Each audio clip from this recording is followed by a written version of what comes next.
സഭാ തർക്കത്തിൽ മുഖ്യമന്ത്രിയുടെ ഇടപെടൽ ആശ്വാസമായെന്ന് യാക്കോബായ സഭാ അധ്യക്ഷൻ ബസോലിയസ് ജോസഫ് ബാവ. എന്നാൽ നിയമനിർമ്മാണം നടത്താത്തതിൽ ഒരു വിഭാഗത്തിന് അതൃപ്തിയുണ്ട്. സഭാ തർക്കം പരിഹരിക്കാനുള്ള പ്രധാനമന്ത്രിയുടെ ഇടപെടൽ പ്രതീക്ഷയോടെ കാണുന്നുവെന്നും യാക്കോബായ സഭ. ഏത് കാലത്തും അങ്ങനെ ഒരു നിലപാട് തന്നെയാണ് ഉള്ളത്. സഭയുടെ വിശ്വാസികൾ എല്ലാ പാർട്ടികളിലും ഉണ്ട്. യാക്കോബായക്കാരും എല്ലാം കാൻഡിഡേറ്റ് ആയിട്ടൊക്കെ ഉണ്ട്. LDFിലുണ്ട്, UDFിലുണ്ട്, NDAയിലുണ്ട്. അപ്പോൾ അതുകൊണ്ട് ഏതെങ്കിലും ഒരു പാർട്ടിക്ക് വേണ്ടി വോട്ട് ചെയ്യാൻ പറയുന്നത് ശരിയല്ലല്ലോ. നമ്മളുടെ നാട്ടിലെ ജനം വലിയ ഒരു അവബോധമുള്ള അക്ഷരജ്ഞാനമുള്ള ആളുകളല്ലേ. അവരുടെ സ്വാതന്ത്ര്യത്തിൽ ഞാൻ കൈകടത്തുക. എല്ലാവർക്കും അവരുടേത് രാഷ്ട്രീയമുണ്ട്. സഭയ്ക്ക് ഗുണപരമെന്ന് തോന്നുന്ന ആളുകൾക്ക് വോട്ട് ചെയ്യാൻ സഭാ അംഗങ്ങൾ എന്തെങ്കിലും ഒരു തെരഞ്ഞെടുപ്പ് നടത്തിയാൽ അത് അവരുടെ ഇഷ്ടത്തിന് വിടുക എന്നുള്ളതല്ലാതെ ഞാനതിൻ്റെ അഭിപ്രായം പറയില്ല. നിശ്ചയമായിട്ടും എസ് രാഗിൻ വിവരങ്ങളുമായി തുടരുന്നുണ്ട്. രാഗിൻ, മനസാക്ഷി വോട്ട് ചെയ്യുക എന്നുള്ളതാണ്. അതായത് ഇപ്പം ഇവിടെ സർക്കാരിന് ഇടപെടലിൽ ഉണ്ടാകുന്ന അതൃപ്തി അദ്ദേഹം കൃത്യമായി തന്നെ വ്യക്തമാക്കുന്ന അതേ പക്ഷത്ത് തന്നെയാണ് പ്രധാനമന്ത്രിയുടെ ഇടപെടൽ അത് പ്രതീക്ഷയോടെ കാണുന്നു എന്നുള്ള പ്രതികരണം നടത്തുകയും ചെയ്യുന്നത്. തെരഞ്ഞെടുപ്പാണ് ദിവസങ്ങൾക്കുള്ളിൽ. എന്താണ് യാക്കോബായ സഭ അതിലൂടെ വ്യക്തമാക്കുന്നത്, മനസാക്ഷി വോട്ട് ചെയ്യൂ എന്ന് പറയുന്നതിലൂടെ?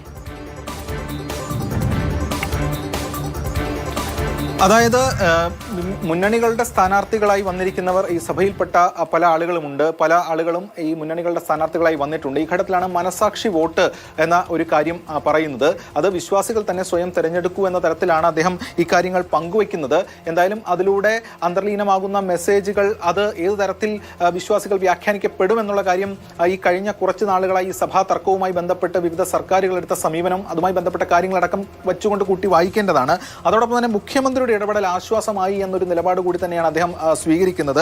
ഈ നീതി നിഷേധം നടന്നു എന്ന തോന്നൽ സർക്കാരിന് ഉണ്ടായിട്ടുണ്ട്. അത് നേരത്തെയും യാക്കോബായ സഭ മുന്നോട്ട് വച്ചിരുന്നതാണ്. അത്തരത്തിൽ സംസ്ഥാന സർക്കാർ ആ ഒരു സമീപനം സ്വീകരിക്കുന്നു എന്നത് സംബന്ധിച്ച്. അതുകൊണ്ട് പള്ളി ഏറ്റെടുക്കുന്ന നടപടികളിൽ നിന്ന് പിന്നോട്ട് പോയത് അതുകൊണ്ടാണ്. പക്ഷേ ഒരു നിയമനിർമ്മാണം അത് പൂർണ്ണമായിട്ടില്ല എന്നൊരു കാര്യവും കൂടി പറയുന്നുണ്ട്. നിയമനിർമ്മാണം ഉൾപ്പെടെയുള്ള കാര്യങ്ങൾ ആ രീതിയിൽ വരാത്തതിൽ ഒരു വിഭാഗത്തിന് അതൃപ്തിയുണ്ട്. പക്ഷേ സർക്കാരിന് പരിമിതികളുണ്ട് എന്നും മനസ്സിലാക്കുന്നുണ്ട്. പ്രധാനമന്ത്രിയുടെ ഇടപെടലിലും പ്രതീക്ഷയുണ്ട് എന്ന് അദ്ദേഹം പങ്കുവയ്ക്കുന്നു. എന്തായാലും ഇപ്പോൾ ലഭ്യമാകുന്ന മനസ്സിലാക്കുന്ന കാര്യങ്ങൾ അനുസരിച്ച് സംസ്ഥാന സർക്കാരിൻ്റെതാണെങ്കിലും കേന്ദ്ര സർക്കാരിൻ്റെതാണെങ്കിലും അത്തരത്തിലുള്ള ഇടപെടലുകളെ സഭ ആ ഒരു രീതിയിൽ തന്നെ ആ ഒരു പോസിറ്റീവായി തന്നെ കാണുന്നു എന്ന് വേണം മനസ്സിലാക്കാൻ. എന്തായാലും തെരഞ്ഞെടുപ്പാണ്. യാക്കോബായ സഭ പ്രത്യേകിച്ചും എറണാകുളം, അതോടൊപ്പമുള്ള കോട്ടയം ഉൾപ്പെടെയുള്ള സ്ഥലങ്ങളിൽ ഒക്കെ തന്നെ നിർണായക ശക്തി കൂടിയാണ്. ഈ ഘട്ടത്തിൽ മനസാക്ഷി വോട്ട് എന്ന ഒരു കാര്യമാണ് ഇപ്പോൾ യാക്കോബായ സഭയുടെ അധ്യക്ഷൻ പറഞ്ഞിരിക്കുന്നത്. അത് ഏത് തരത്തിൽ പ്രതികരണം എന്ന് പറയുന്നത്, കൂടെ നിന്ന ആളുകളെ നീതി ഉറപ്പാക്കി തന്നിട്ടുള്ള ഭരണാധികാരികൾ വിലമതിക്കപ്പെടും, കൂടെ നിന്നവരെ മറക്കില്ല എന്നുള്ളതായിരുന്നു. അത് LDFനെ സംബന്ധിച്ചിടത്തോളം ഒരു വലിയ പ്രതീക്ഷ വയ്ക്കുന്ന തരത്തിലുള്ള പ്രതികരണം തന്നെയായിരുന്നു അദ്ദേഹം നടത്തിയത്. അതുപോലെ തന്നെയാണോ ഇപ്പൊ നടത്തിയിട്ടുള്ള പ്രതികരണത്തെ നമ്മൾ കാണേണ്ടത്?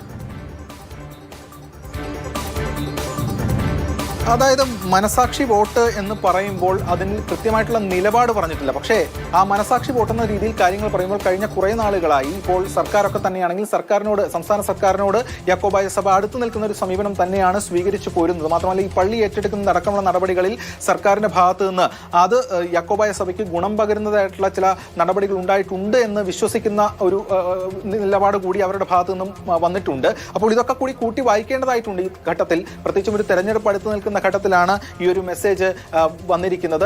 അതിൽ ഏത് നിലപാടുകൾ, അതിന്റെ തുടർ വ്യാഖ്യാനങ്ങൾ നമുക്ക് വരും ദിവസങ്ങളിൽ ഒരുപക്ഷെ പ്രതീക്ഷിക്കാം. കാരണം യാക്കോബായ സഭ അധ്യക്ഷൻ ഇത്തരത്തിലൊരു മനസാക്ഷി വോട്ട് പറയുമ്പോൾ നമുക്കറിയാം, ഇപ്പോൾ നേരത്തെ NSSന്റെ ഒക്കെ ആണെങ്കിൽ സമദൂരത്തിൽ തന്നെ ഒരു ശരിദൂരമുണ്ട് എന്ന ഘട്ടത്തിൽ അവർ പറയാറുണ്ട്. അപ്പോൾ എന്ന് പറയുന്നത് പോലെ മനസാക്ഷി വോട്ടിൽ ആർക്കാണ് മനസാക്ഷി, ആരോടൊപ്പമാണ് ഈ മനസാക്ഷി നിൽക്കുന്നത് എന്ന കാര്യവും വളരെ പ്രധാനപ്പെട്ടതാണ്. അത് പക്ഷേ സഭയെ സംബന്ധിച്ചിടത്തോളം രണ്ട് മുന്നണികളിലും സഭയുമായി വളരെ അടുത്ത ബന്ധം പുലർത്തുന്നവർ സ്ഥാനാർത്ഥികളായി വന്നിട്ടുണ്ട് എന്നതും സഭയെ സംബന്ധിച്ചിടത്തോളം കരുതലോടുകൂടിയുള്ള ഒരു പ്രതികരണം നടത്താൻ സഭയെ നിർബന്ധിതമാക്കുന്ന ഒരു ഘടകം തന്നെയാണ്. എന്തായാലും സഭയെ സംബന്ധിച്ചിടത്തോളം ഈ പള്ളിത്തർക്കം ഉൾപ്പെടെയുള്ള കാര്യങ്ങൾ കഴിഞ്ഞ കുറേ നാളുകളായി ഇതിന്റെ വ്യവഹാരങ്ങളൊക്കെ തന്നെ നടക്കുന്നു. അതിലൊക്കെ തന്നെ ഒരു നീതി ഉറപ്പാക്കുന്ന തലത്തിലുള്ള ഇടപെടലുകൾ ഉണ്ടാകണമെന്നൊരു ആഹ്വാനം, അല്ലെങ്കിൽ അത്തരം കാര്യങ്ങളാണ് സഭ പ്രധാനമായും മുന്നോട്ട് വയ്ക്കുന്നത്. അതിൽ ഇന്നലത്തെ കോടതി വിധി ഒരു പ്രധാനപ്പെട്ട ഒരു ഏടായി അവർ കാണുന്നുമുണ്ട്. അതിന്റെ അടക്കം പശ്ചാത്തലത്തിൽ കൂടിയാണ് ഈ നിലപാടുകൾ ഇപ്പോൾ കോടതി വിധി വന്നത്. ആ ഒരു പശ്ചാത്തലത്തിലാണ് ഇപ്പോൾ ഈ സഭ ഇക്കാര്യം വ്യക്തമാക്കുകയും ചെയ്യുന്നത്. നേരത്തെ കൂടെ നിന്നുള്ള ആളുകളെ അവരെ മറക്കില്ല എന്നുള്ള ഒരു പരസ്യമായിട്ടുള്ള പ്രതികരണം നടത്തിയിട്ടുണ്ടെങ്കിൽ ഇപ്പോൾ ഈ പറയുന്നുണ്ട് മുഖ്യമന്ത്രി ഒപ്പം നിന്നതിനുള്ള അത് ആശ്വാസമായി എന്ന് പറയുന്നുണ്ട്. പ്രധാനമന്ത്രിയുടെ ഇടപെടലിൽ പ്രതീക്ഷ എന്ന് പറയുന്നുണ്ട്. അപ്പോൾ തന്നെ സ്വാഭാവികമായിട്ടും പക്ഷേ മനസാക്ഷി വോട്ട് ചെയ്യണം എന്നുള്ളതാണ് പറയുന്നത്. രാഗിനി സൂചിപ്പിച്ച പോലെ തന്നെ ആ മനസാക്ഷി ആർക്കൊപ്പം നിൽക്കണം എന്നുള്ളതാണ് ഈ ഘട്ടത്തിൽ പ്രധാനം.